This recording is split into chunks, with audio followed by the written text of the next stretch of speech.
Great. Well, thanks, Martha, for the introduction, and thanks to the Roundtable for the invitation to be a part of this program remotely. I know I can speak for Sarah in saying we wish we could be there, but I think we both followed along to a thought-provoking discussion today and hope to contribute something more to that. Next slide. So the work we're going to present is in part collaborative between Sarah and I, and in part have involved separate collaborations with lots of other people, smart, wonderful people. And this work has been funded by primarily the Robert Wood Johnson Foundation and the National Institutes of Health. Next slide. So I thought we would start with a little bit of context, and Bob brought this up earlier, that the focus of health communication practice and research traditionally has been focused on changing individual behavior. Don't smoke, eat healthy, etc. Yet we know that behaviors and larger health outcomes are largely shaped by the larger social, political, and economic environment in which they are enacted. And we want to make the case that different outcomes may require different strategies. Communication may not work the same way for communicating about policy change as individual behavior. And in fact, the strategies may at times be at odds with one another. Next slide. Next slide. So we want to make the case that many of the sort of fundamental population health issues of our time, the leading causes of death, heart disease, chronic obstructive pulmonary disease, cancers, accidental energy, share some fundamental features. And one is that there's a strong sense of personal responsibility for health in both public opinion and public discourse. Next slide. So what we're showing you here is results from a national public opinion survey. They asked folks what factors very strongly influence health. And almost uniformly across the political spectrum, respondents said personal health practices, smoking, diet, exercise, alcohol. Next came healthcare, both affordable healthcare and having health insurance. And we see that social determinants of health like income, education, neighborhood, race, ethnicity are much less recognized as factors that contribute to health. Next slide. We also know that people who see these individual health behaviors as the sole cause of health outcomes or health problems are far less likely to support a panoply of public policy interventions that might address the social determinants of health. A second point, I think, is that you have these powerful industries that are promoting health-harming products for just about every one of those diseases, promoting smoking, promoting alcohol, promoting unhealthy diet and exercise, although what is healthy seems to change on a daily basis. Next slide. So we can think about some of the actors that might be communicating in ways that may not be conducive to public health at all times. We also know that these industries are very well funded, tend to oppose regulation that would affect their bottom line. And I think a very conservative estimate would be that they outspend public health advocates at least 100 to 1, probably more than that, when it comes to communication about public health issues and behaviors. Next slide. At the same time, we have this evidence that's accumulating on the influence of the larger ecological environment, and the next slide sort of illustrates how public health folks kind of think about that, I think, increasingly. Next slide.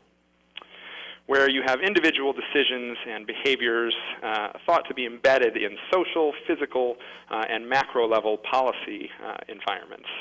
Next slide. And yet, at the same time, it's not quite obvious how these macro-level factors link to individual behavior.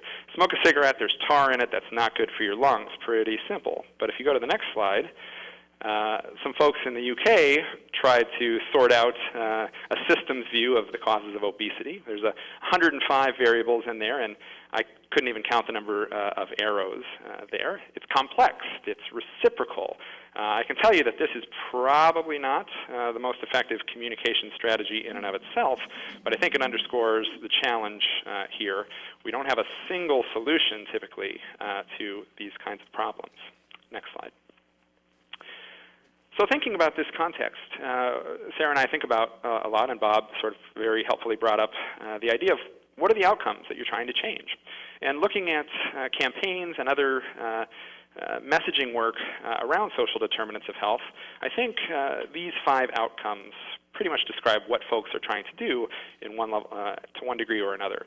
So some are trying to just simply increase awareness that health disparities exist and that they are determined in part by social factors.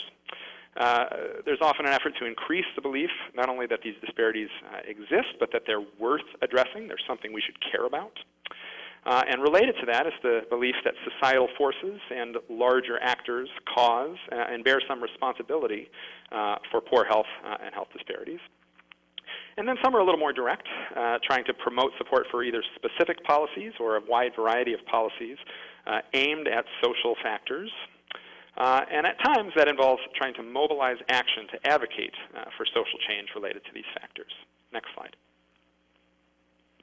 So this is Sarah, and I'm chiming in now, and hopefully you can all hear me. So it sounds like you've already talked an abundant amount today about who are the different audiences to be reached by communication from some of the reports and communication strategies you can see on the slide here. Next. We see at least 3 major types of audiences who we might want to reach with communication about population health. So we have the public, the medical and public health workforce, and the decision makers.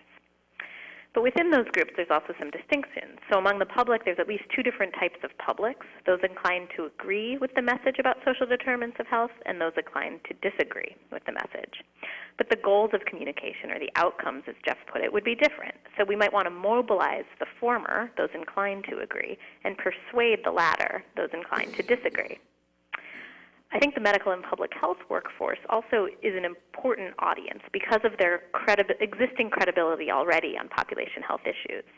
And this group might be able to mobilize others to act. They can set the agendas to pay attention to population health above other types of health and healthcare issues. And they can educate both the members of the public or even the patients they encounter in the case of the medical workforce. And then finally, the last bucket of audiences are the decision makers. And we mean this really broadly, to not only include policymakers and elected officials, but also leaders at organizations in both the health and non-health setting. And the goal is that communication to decision makers would lead them to act, to do something to improve the social determinants of health. Next. So in reflecting on the existing body of communication research, which comes from my work, our work together and separate, and others working in communication science in these areas, we've identified 3 major lessons that we want to communicate today. First, merely trying to educate about the issue of population health and the determinants of health to build awareness may not be sufficient.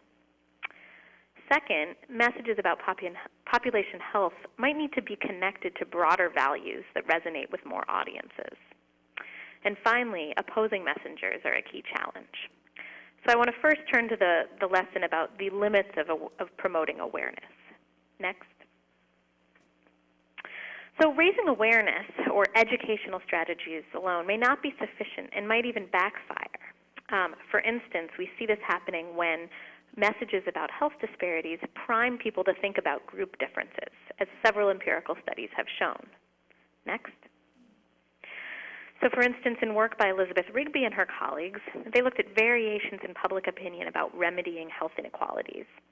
And she demonstrated that the public had different patterns of response depending on what type of health difference or health inequality the message in the study described. So when the message was about economic disparities, differences in health outcomes by income, respondents had the greatest support for the government intervening to do something about that disparity. But when the difference identified was between whites and blacks, they showed the least support. So her study, as well as later work by myself and my colleague Julie Lynch, suggested that the reasons for these different attitudes based on the type of group identified is that the public might have different kind of pre-existing causal attributions for the reason for those group differences. Whether differences in, say, longevity between men and women, whites and blacks, are due to behaviors versus social structure or discrimination versus genetics. And that these differences might relate to underlying attitudes about responsibility and fairness, which might be at play in considering the causes of group difference. And I'll get to that, more detail on that in a minute. Next. So this leads into another reason why raising awareness alone or education strategies alone may not be sufficient. And it's because people's pre-existing levels of awareness of the social determinants or their acceptance of social determinants might actually lead people to process messages in different ways, which means that one educational message might not have the same influence in all people. And I can demonstrate what I mean on the next slide. So here's an example from my work in conjunction with Paula Lance and Peter Ubel. So the chart on the left shows three different groups, Democrats, Independents, and Republicans. And the left-hand bar shows people in the control group where they were provided no information at all about the causes of diabetes. And the other group of bars, labeled social determinants, represents people who were presented with a news story about the social determinants of diabetes. So you can see that without any information at all, again, that group of bars on the left, there was very little acknowledgement of social factors. So as Jeff already alluded to from the data from Stephanie Roberts and her colleagues, there's generally low level of understanding of social factors as relates to health, and you can see that in that control group. But now when people were provided with that information in the social determinants group, you see an increased level of acknowledgement for the social determinants model, but only among Democrats and Independents. So here, providing that education in the form of a hypothetical news article about diabetes didn't have the same effect depending on who was in the audience. Next, please. So this next graph shows a very similar phenomenon where we see that Democrats and Republicans had a polarized response to information about the social determinants of health, where their support for diabetes prevention policies actually diverged. The difference between the groups became greater after reading the hypothetical news article about the social determinants of diabetes. Next, please. So we see similar evidence of this type of information processing that depends on people's pre-existing values, beliefs, or knowledge from focus groups that Jeff and his colleagues conducted. So their kind of key lesson from these focus groups was that without concrete mechanisms, concrete information for how the social determinants of health operate to produce disparities, people tend to fill in the blanks based on their own preconceptions, or they might counter-argue the statistics or consider the data with suspicion. So here's an illustration in the focus groups in response to a chart showing the relationship between education and life expectancy. An individual counter-argued the key finding by saying, well, maybe someone didn't go on to school or didn't finish high school, but they might have gotten a good education at home in terms of how to be a healthy person. Yet we know from population health research that there's a strong link between education and longevity that's not merely through learning about health or kind of health education classes, but results from the accumulation of skills, of abilities, and of resources that people obtain through additional education. Next, please. So a final point here is that even with the best available information at their fingertips, information about health disparities or the non-medical determinants of health may not be considered relevant in the decision-making context that communicators want to reach. Next. So this issue came out of a study that I and colleagues did in Minnesota in which we reviewed 5 years of legislative discussion. You can see the types of documents we reviewed in the image. So testimony, oral testimony, reports, fact sheets, bills. And looking across all of this information, we never observed any research evidence about disparities in obesity used to make the point about the importance of government intervention on this issue. So despite there being a lot of this information available, we didn't see it being used in a decision-making context. Next. So the next key lesson is that, well, perhaps in order to be more persuasive and actually be perceived by audiences as more relevant, population health messages should be connected to broader held values. Next. And the key lesson we've gathered from some of the empirical research we've been doing is that messages about population health that acknowledge the role of personal responsibility are probably more effective than those that don't. But there are some key caveats that suggest that we should proceed with a little bit of caution around personal responsibility values. Next. So here's an illustration of this, again with data from a study that I conducted along with Joe Capella at the Annenberg School of Communication. So here, just to simply walk you through it, we provided members of a nationally representative study with 3 messages about the social determinants of health, which I'll just summarize as a social determinant-centric message, one that acknowledges choices and personal responsibility, and one that emphasizes a gradient in the relationship between socioeconomic status and health. And this figure shows the amount of anger that was aroused after participants read these messages. And we see that the message that acknowledged choices, again, that mentioned personal responsibility, my computer just, excuse me, I have to log back in, apparently. I apologize for that. And I'm back. The message that acknowledged choices produced the less anger among both Republicans and Democrats in this study. But, next please, when the message discussed a strong role for personal responsibility or an exclusive role of personal responsibility, we saw a lot more anger generated, particularly among Democrats, and also in data that I'm not showing here, this personal responsibility-centric message generated a huge number of counterarguments from both Republicans and Democrats alike, suggesting that this type of message might be rejected. Next.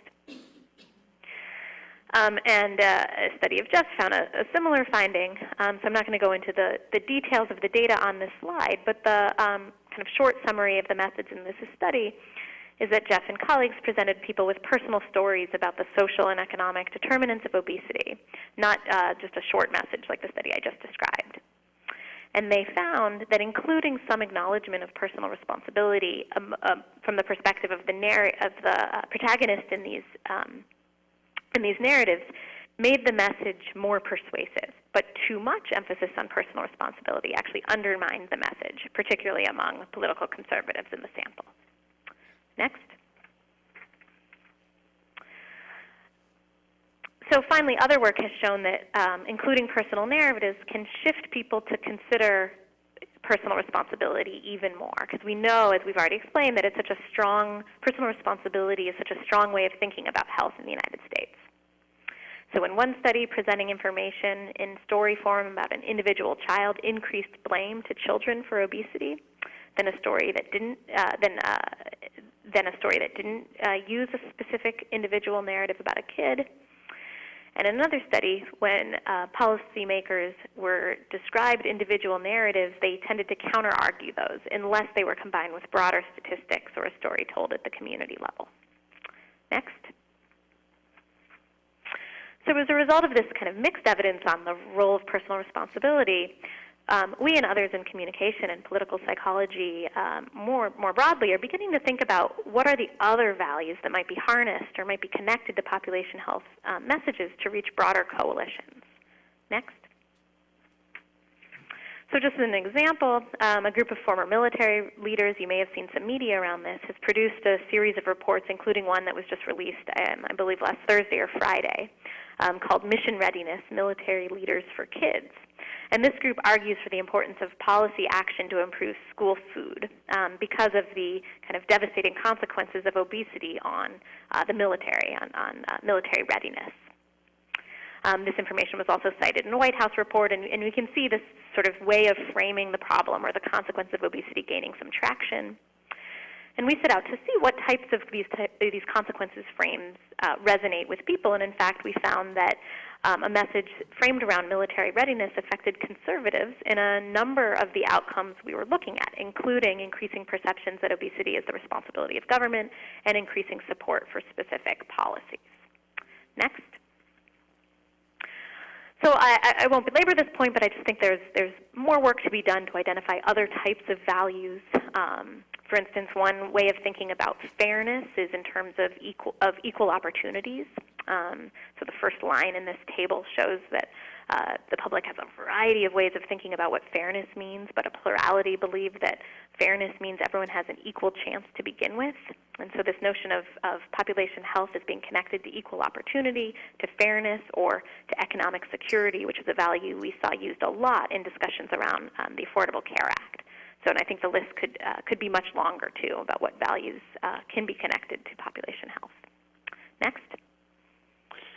So the final set of points Sarah and I want to make deal with how to deal with opposing messages and messengers, which when you're outspent 100 to 1 creates a huge challenge, as you might imagine. And the points I think that we'll emphasize here is that there can be some utility in trying to anticipate and counter messages from opponents of social change, but not always. Next slide. So this is a complicated slide, and I'm not going to walk you through the whole thing, but I want to focus on the cluster of bars on the left-hand side here. In this study, we looked at debates over sugar-sweetened beverage, soda, SSB, tax policies. We did a national study where we exposed people to either strong arguments from previous research in support of these taxes, strong arguments that were opposed to these taxes that came, not surprisingly, largely from lobbying groups for the beverage companies. And we also combined these into using a medical analogy, a condition we called the inoculation group, where we warned people that soda companies are going to try to persuade you. You shouldn't listen to them about this topic. Here's why. And then gave them the strong arguments in favor of the tax. And so if we look at support for sugar-sweetened beverage tax policy, we do see that giving them warning that these counter messages are coming and countering them with a pro-tax message increased support for the policy, but still way below the scale midpoint, which would sort of signal majority support. And these messages worked in part because they changed beliefs about soda companies and their sort of behaviors and motives. Next slide. But in an effort to replicate the real-world messaging environment, we exposed everyone to a counter-tax message a couple of weeks later, understanding that you're going to be outspent heavily. We need to develop messages potentially that are resilient to counter-messaging. And the bottom line is not a one of the conditions was resilient to this counter-messaging in opposition to the tax 2 weeks later. So tackling opposing arguments can be useful to a point. Next slide. There's also the possibility that calling attention to public health or population health policies can wake a sleeping giant. So this study comes from Louisiana, where some researchers monitored policy activity related to alcohol prevention and looked at periods during which bills passed and which they were defeated, and plotted that alongside news coverage about the issue. The advocates for these policies were using media advocacy strategies where they were trying to sort of gain coverage that would paint the law in a favorable way. And what we see is when they got a lot of coverage, the bills all lost. When they didn't have any coverage at all, or at least very little, they kind of snuck a couple bills in there. And the argument that was made is that calling attention to this issue by being very public and advocating in the media awoke the alcohol industry to try to defeat these policies, and they were quite successful at that. Next slide.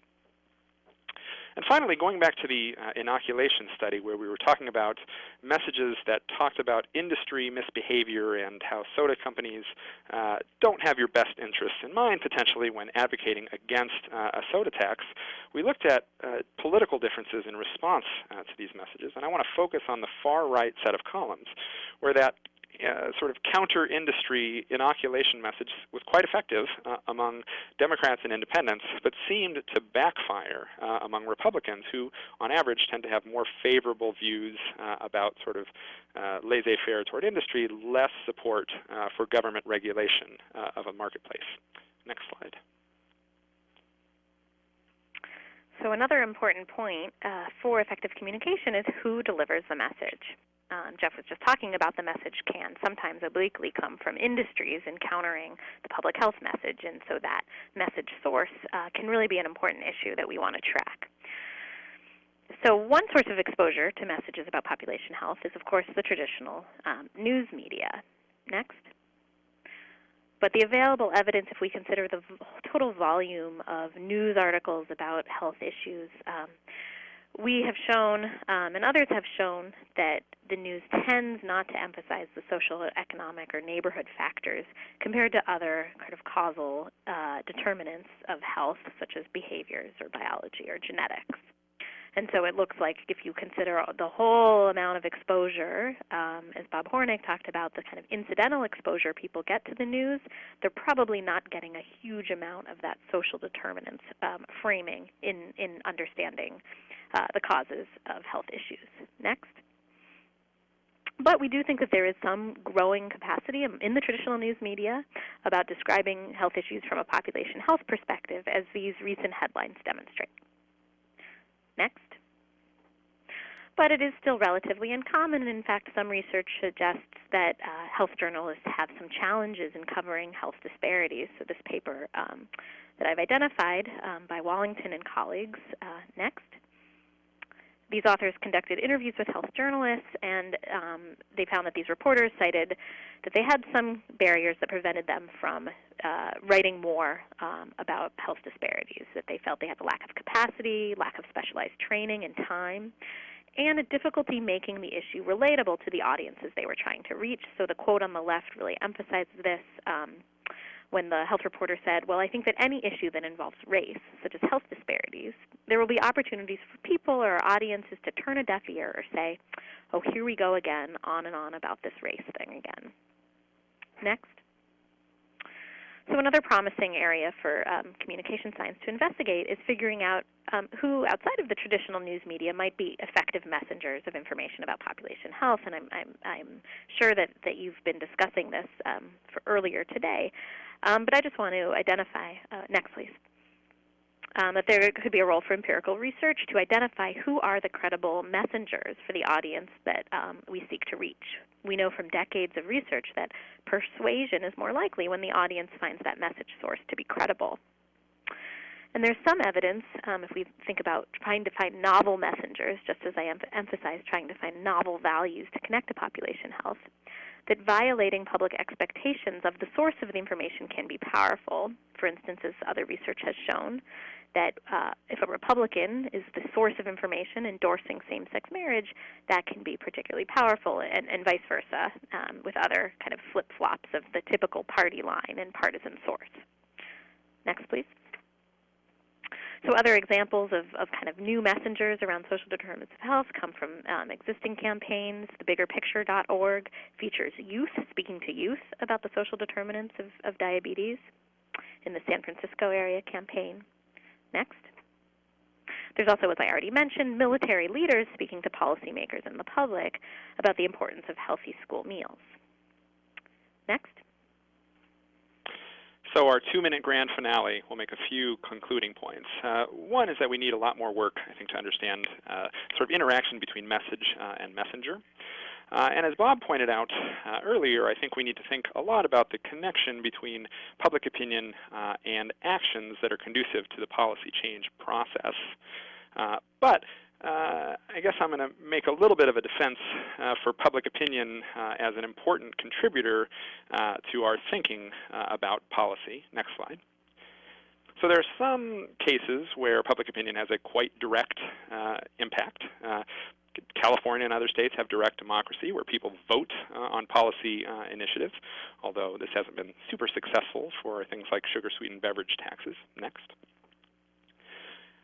And indeed, the policy process is very complex. I don't want to suggest that public opinion is going to magically translate into some policy outcome. There's politics, there's coalition building. Even when the public recognizes and policymakers recognize a social problem and solutions, there's often a very limited window of opportunity to sort of capitalize on that. Next slide. But I think this is a telling example. If you look at public opinion about same-sex marriage over the last, 15 years, we see a pretty substantial shift over time.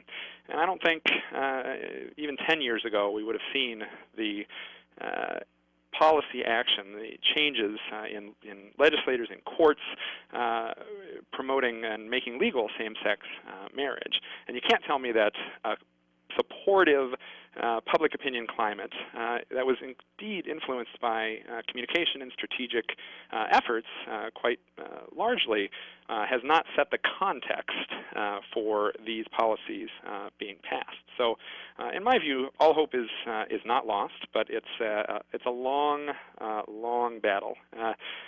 Tobacco control policies and the way we think about tobacco in this country has shifted dramatically, but it's taken 50 years. Next slide. The last thing I'll say is I think we often settle for very limited evidence when it comes to communication. Sometimes in developing communication strategy, we may run a few focus groups and then spend a lot of money on a campaign or an intervention, and we don't always evaluate it. And I think we'd never do that for epidemiological evidence, run a couple focus groups and say, hey, smoking causes cancer. So I just want to make the case that I think effectively communicating population health is probably as important as knowing what the fundamental causes of population health are. And I applaud we applaud the IOM roundtable for thinking about this, and look forward to answering any questions you might have about our talk. Thank you very much.